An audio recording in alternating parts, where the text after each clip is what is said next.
Want to improve your pace putting?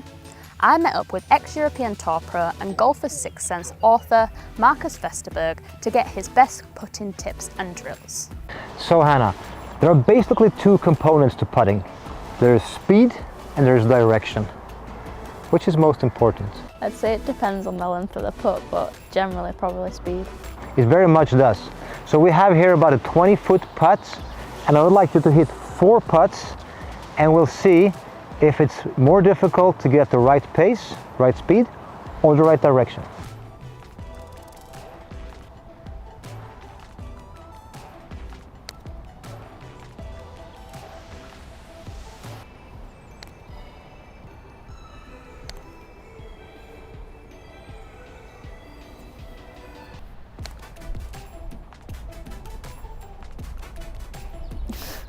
So if we look at these putts from this angle, from the angle you just putted, we see that the spread here is about a foot, maybe a foot and a half wide, direction-wise.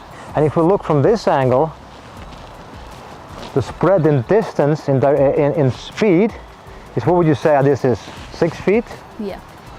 So this exercise very much illustrates the key to putting, like you said. For the distance putts like 20 feet, speed is crucial to get that easy 2-putt. So if we just replace these balls with the right speed on the same line they had, you will see that 1 was in the hole and 3 are very simple tap-ins. The lesson to be learned is work on your speed control. Work on your speed. Now, one way to improve your feel and your sense for the pace of the green is putting with your eyes closed. So what I want you to do is set up normally, look at the hole the way you normally do, and just before you putt, you close your eyes and don't open them until I tell you to.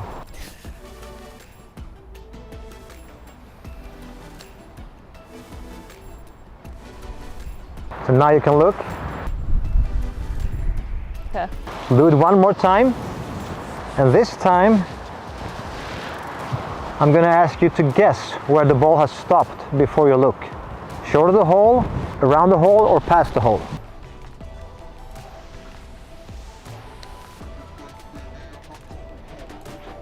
So where did the ball stop? I think it's gone just past. Past the hole, left or right? Right. Very well. It just shaved the right edge and stopped there. Well done. So this is teaching you feel of the putt. You take away one sense to enhance other senses. It's also quite good because it stops you from kind of looking up too early and worrying about where the ball's gone. You just worry about doing your stroke. Definitely, definitely.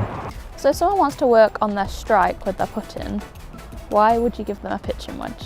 Because it's more difficult. You need to impact the ball perfectly when you're putting with a pitching wedge, not to chip the ball. You need to roll it beautifully, so you have to hit exactly on the equator of the ball.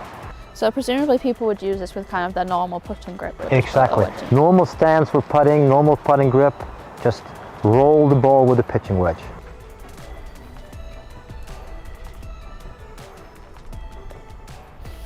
That's a nice roll.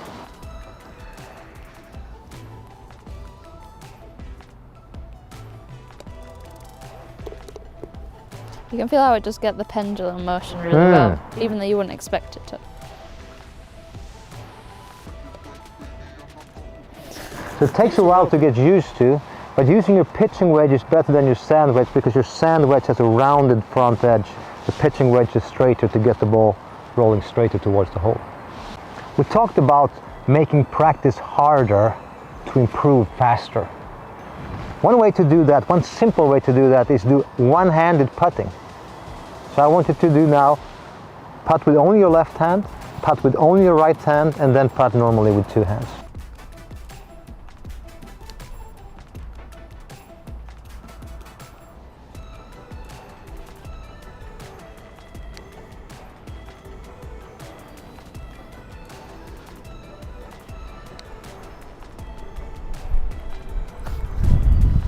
So how was that?